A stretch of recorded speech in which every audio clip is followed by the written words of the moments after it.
you all? Thank you for tapping with me again today. And if you're new to the channel, my name is Cleveland. So welcome to the Fish Corner, everybody. Before we even get started, do a few things for me. Hit the subscribe button, hit the notification bell, and hit that like button. Now let's get into the video. So today we are in front of the 75-gallon, the one and only small community fish tank that I have stocked as an aquascape. Looks pretty cool. I was talking to you guys on a live yesterday, said I told you I was going to show it to you. So let's do that. All right, so this is a 75-gallon community fish tank. Now, we're going to talk about all the inhabitants, but first, let's talk about the scape. So typically, since I keep mostly aggressive large cichlids, I'm not quite able to not only have plants inside the aquariums, but whenever I decide to set up an aquascape or, set up a scape inside the aquarium, they tend to rearrange it. They knock down the boulders. They like to dig and all that. This is actually from the filter. That's not them digging. So I wanted to really just go ahead and take full advantage of being able to scape it the way I want it and knowing that it's going to stay the way it is. And again, the plants is definitely something that I really enjoy that have not been able to do this whole time. So now let's talk about the stocking in here. So we'll start from the bottom up. We're going to take a look at these mystery snails. We have a blue mystery snail right here. And then we have a gold mystery snail right there. We also have over here albino Chinese algae eater. That kind of just scattered a little bit. We have some cory cats in here. Now, I don't recall the names because they were sold as assorted. Again, some pet stores don't always have the names for them. Assorted cory cats. So, I got a couple of them. This one is really cool.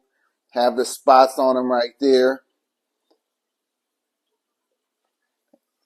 Then we also have, now don't mind the algae on the glass. I do need to clean this aquarium. But for the sake of the video, we're going to deal with it. Now, back there, we have another cory cat. Now, I have 6 of them. And let's see if I could catch him in action. This is the reason why I like the cory cats. Let's see, come on.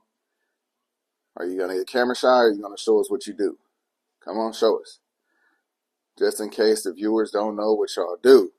But look at this substrate.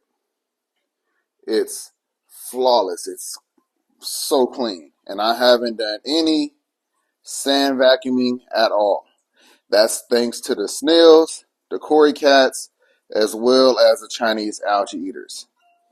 Now check out these redfish. Now these are some skirt tetras.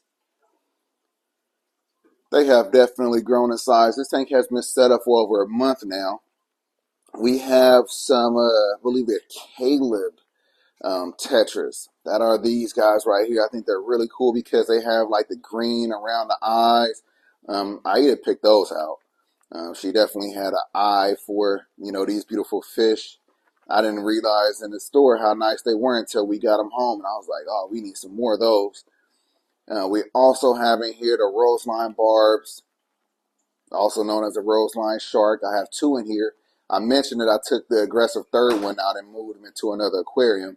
That was definitely necessary.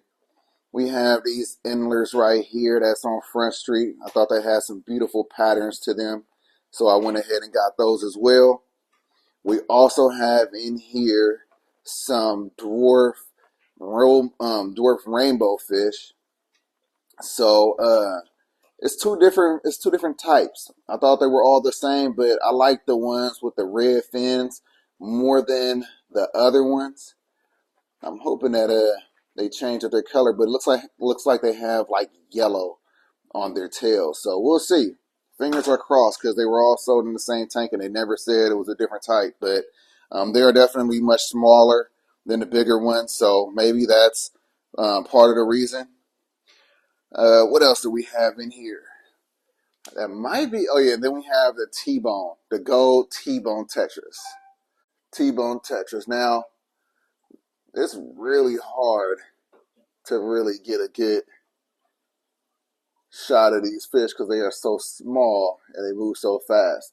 But one of the things that you might notice let me step back. One of the things you might notice is that there's no aggression. No aggression. That's what I've come to really enjoy most about this aquarium. Now, the albino Chinese algae eaters, they do tend to bicker a little bit, but the tank is big enough that one get chased off and it's fine. So it's not overly aggressive, and not overly aggression in this aquarium. So I'm happy about that. But other than that, it's so peaceful. And then I wanted to make sure that I got enough of these fish, in variety, that, they could kind of exhibit schooling behavior.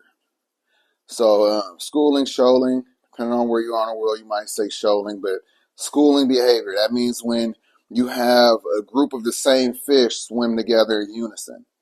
So I tried to get 5 to 6 of each type of these fish that I have in here. Now this is a 75 count. It might look like I could stuff some more in there, and I think I might want to get a couple more of these roseline sharks. I really enjoy those. I might get a dwarf gourami in here. But overall, it's so easy to maintain this aquarium. I mean, I'm filtering it just by this one AquaClear 110, which obviously needs to be cleaned, along with this aquarium. And then I have a little cheap, I think this is like a Beamswork light up here. And if I didn't have these 2 grow lights, the plants probably wouldn't be doing as good. But the plants are doing phenomenal. Now let me show you what it looks like without these grow lights. Yeah. So it looks kind of, kind of bland, right? But then when you hit it with those reds, that's in these grow lights, because as you can see, it got the red and white lights. It adds that pop of red hue that the plants really enjoy. This long one right here was actually a seed. Just like we have another seed right there, hoping that one will grow. And we have another seed right there, and I'm hoping that one will grow. The lily seed, it didn't make it. It ended up floating. And if you didn't know, once the seed starts floating, that's kind of like a sign that it's a bad seed. Also, if it started growing fungus or it started getting mushy. So those are things you want to keep an eye out on. These seeds right here, they're still sitting on the bottom of the tank. So I'm assuming that they are still good. So hopefully, we'll have these growing into some other plants.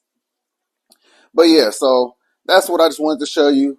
This was the swap over from the coral one. It wasn't even a coral tank. The saltwater tank with all the beautiful saltwater fish. Kind of miss those guys, but I did want to do something else in here. A freshwater tank is so much easier to maintain inside of our house. It was just made way more sense to keep all of the saltwater tanks inside of the garage, where the RODI water system is right there, and it just makes more sense.